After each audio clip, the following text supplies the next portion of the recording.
Masih bersama kami di Presisi Utama. Pemirsa, alat peraga kampanye atau APK para calon anggota legislatif jelang pemilu 2024 yang berada di sejumlah ruas jalan di ibu kota mendapat protes dari masyarakat. Selain semeraut dan merusak estetika kota, tidak sedikit APK yang rusak hingga mengganggu pengguna jalan. Berikut laporan selengkapnya. Masyarakat menjadi was-was karena adanya alat peraga kampanye yang semrawut di sejumlah sudut ibu kota.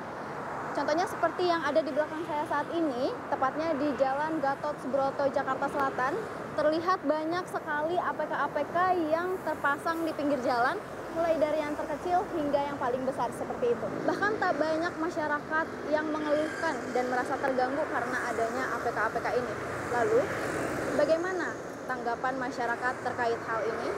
Oh, menurut saya sih itu agak mengganggu ya, soalnya takutnya kan kalau misalnya sekarang lagi musim hujan, itu tiang-tiangnya itu tiba-tiba jatuh. Kita pengendara motor kan nggak tahu ya, tiba-tiba kesangkut apa bagaimana, apalagi terutama itu ya sangat mengganggu sih sebenarnya Mbak. Buat pengguna lalu lintas khususnya motor ya. Terus kalau mobil juga takutnya juga terbang apa gimana, karena kan cuaca sekarang lagi hujan, anginnya kencang gitu loh. Agak mengganggu sih, juga mengganggu penglihatan pengemudi gitu loh. Ya. Saran saya sih ya semoga masangnya juga jangan di jalan-jalan yang pengguna-pengguna lalu lintas seperti jalur motor, apa jalur ya kalau bisa ya di taman apa yang tidak mengganggu pengguna jalan lah. Cukup mengganggu sih Kak ya, karena waktu itu saya pernah dari pandangan aja tuh ngelihatnya aja udah kayak semrawut gitu Kak. Mungkin jadi kayak gak enak aja dipandang gitu. Itu tanggapan saya sih kalau tentang baliho-baliho partai. Nah kalau untuk solusinya sih menurut saya harusnya pada partai-partai tersebut kalau mau masang baliho tuh ya gimana ya, yang teratur, jangan semeraut lah. Maksudnya gimana caranya untuk tidak membahayakan para pengendara nih. Karena saya juga hampir pernah kena itu. Lagi angin kenceng, hujan-hujan begini, lepas gitu kan. Kan di berita juga pernah ada tuh, ya kan. Nah itu ngeri banget sih kayak begitu tuh. Saya juga hampir kena soalnya, kena muka soalnya.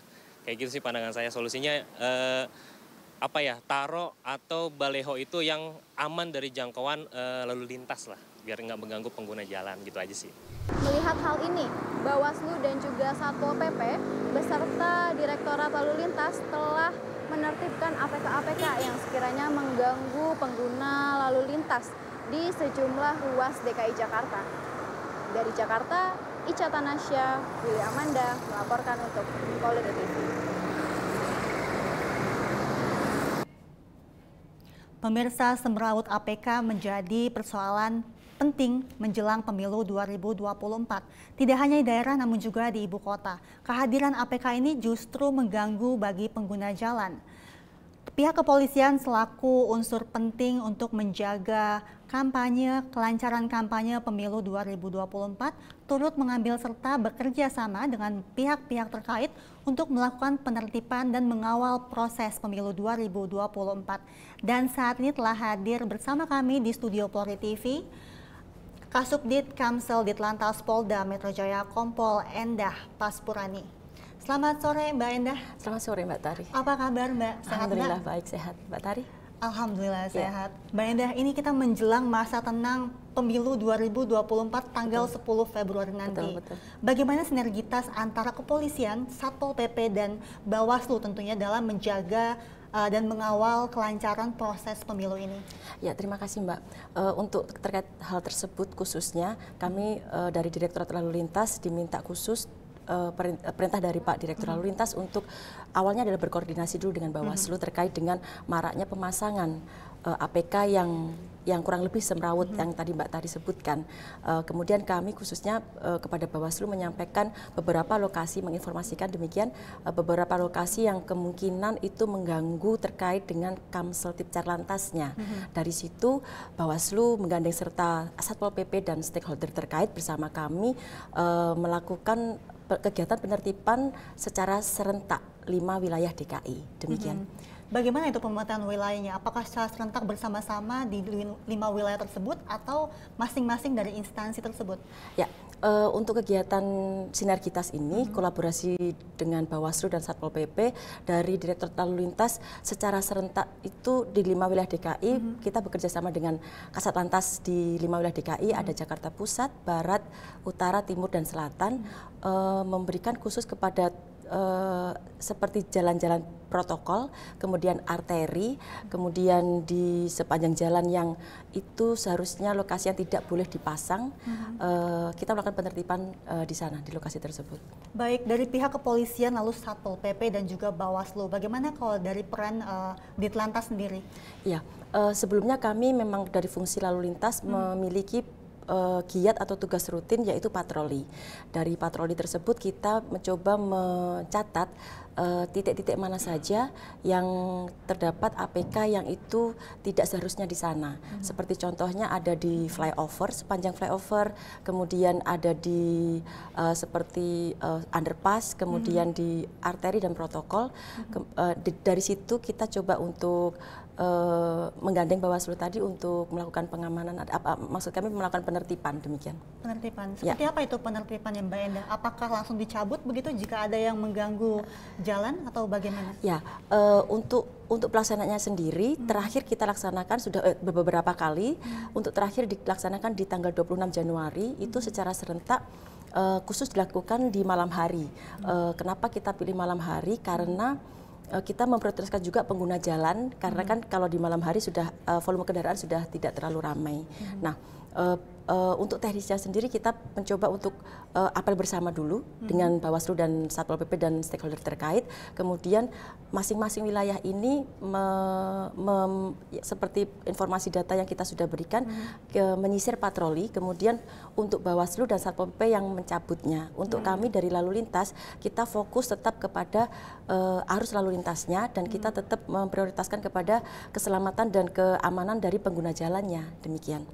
Itu artinya Ditlantas sendiri hanya memantau dan mengontrol saja begitu ya Mbak ya? Untuk kegiatan penertibannya betul, kami hanya melakukan pendampingan. Tetapi untuk pelaksanaan penertibannya sendiri tetap dilaksanakan oleh Bawaslu, Satpol PP dan instansi terkait. Kalau dari lalu lintas hanya mengikuti kegiatannya, mengawal, kemudian mengamankan arus lalu lintas pada saat kegiatan tersebut berlangsung. Demikian. Dan hal itu sudah dilakukan sejak tanggal 28 November dimulainya masa kampanye atau bagaimana? Untuk kampanyenya sendiri kan memang dilaksanakan seperti yang disebutkan sama Mbak Tari, tetapi untuk penertibannya tidak langsung serta-merta di tanggal tersebut, tapi sudah menjelang ada laporan dulu begitu ya? Sudah berjalan beberapa saat ketika kami dari hasil patroli tersebut loh disinyalir sudah mulai memasang di tempat-tempat yang tidak sesuai dengan ketentuan yang sudah kita sama-sama tahu, maka dari situlah kita melaksanakan patroli, kemudian memberikan informasi di lokasi mana saja yang sudah mulai dipasang APK yang dimungkinkan, sangat dimungkinkan bisa mengganggu keselamatan dari pengguna jalan. Khususnya pengguna jalan itu adalah pejalan kaki dan pemotor, demikian. Berarti sudah berapa banyak itu laporan dari warga tentang APK yang semeraut ini Mbak Endah?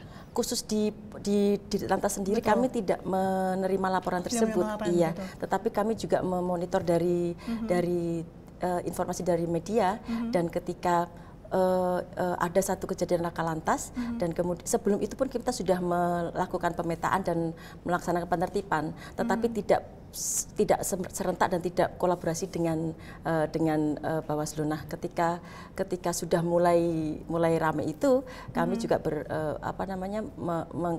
mengkonfirmasikan tersebut dan kegiatan kolaborasi itu dilaksanakan. Baik.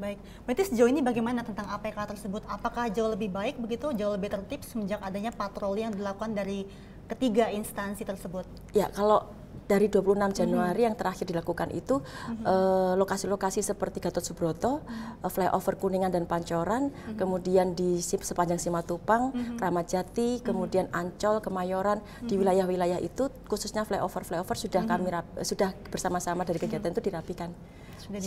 Terutama yang APK yang mulai roboh, kemudian agak-agak patah karena memang cuaca di Jakarta sudah sangat-sangat sudah mulai musim hujan dan ada angin itu ya.